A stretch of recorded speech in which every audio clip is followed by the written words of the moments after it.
ভাদ্রের শুরুতে বৃষ্টির দাপট যেন আরও বাড়ছে। বঙ্গোপসাগরে সৃষ্ট নিম্নচাপের প্রভাবে দেশের 4 বিভাগে ভারী থেকে অতি ভারী বৃষ্টির আশঙ্কা দেখা দিয়েছে।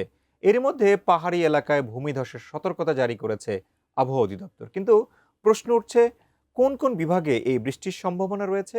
বিস্তারিত জানাচ্ছেন সাদিয়া সিদ্দিকা।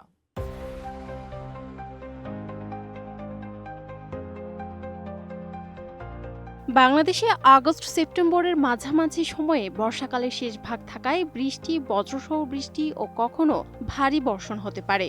আর এরই ধারাবাহিকতায় বঙ্গোপসাগরে তৈরি হওয়া একটি নিম্নচাপের প্রভাবে দেশের 4 বিভাগে ভারী থেকে অতি ভারী বৃষ্টির শঙ্কা দেখা দিয়েছে। এই পরিস্থিতিতে পাহাড়ি এলাকায় ভূমিধসের সতর্কতা জারি করেছে আবহাওয়া অধিদপ্তর।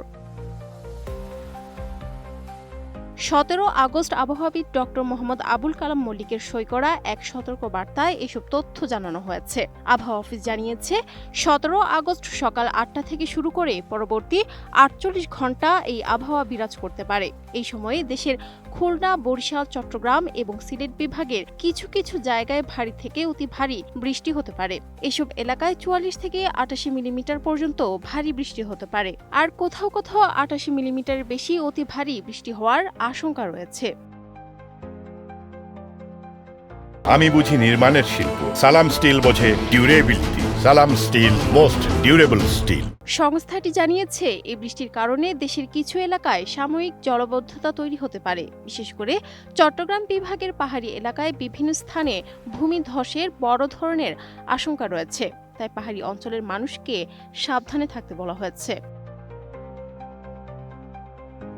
আবহাওয়া অধিদপ্তরের পরিমাপ অনুযায়ী বৃষ্টির মাত্রা নির্ধারণ করা হয় নির্দিষ্ট নিয়মে। 24 ঘন্টায় 1 থেকে 10 মিলিমিটার বৃষ্টি হলে তাকে হালকা বৃষ্টি বলা হয়। এছাড়া 11 থেকে 22 মিলিমিটার বৃষ্টি হলো মাঝারি, 23 থেকে 43 মিলিমিটার বৃষ্টিকে বলা হয় মাঝারি ধরনের ভারী, আর 44 থেকে 88 মিলিমিটার বৃষ্টি হলে তাকে ভারী বৃষ্টি হিসেবে ধরা হয়। এর চেয়ে বেশি অর্থাৎ 88 মিলিমিটারের বেশি বৃষ্টিপাত হলে তাকে অতি ভারী বৃষ্টি বলে গণ্য করা হয়।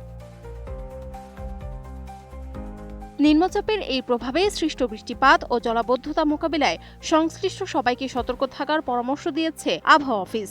বিশেষ করে পাহাড়ি অঞ্চলের ঝুঁকিপূর্ণ স্থানে বসবাসরত মানুষদের নিরাপদ দূরত্বে সরে যাওয়ার ও বাড়তি সতর্কতা অবলম্বনের আহ্বান জানানো হয়েছে। সাদিয়া সিদ্দিকা, এটিএন নিউজ।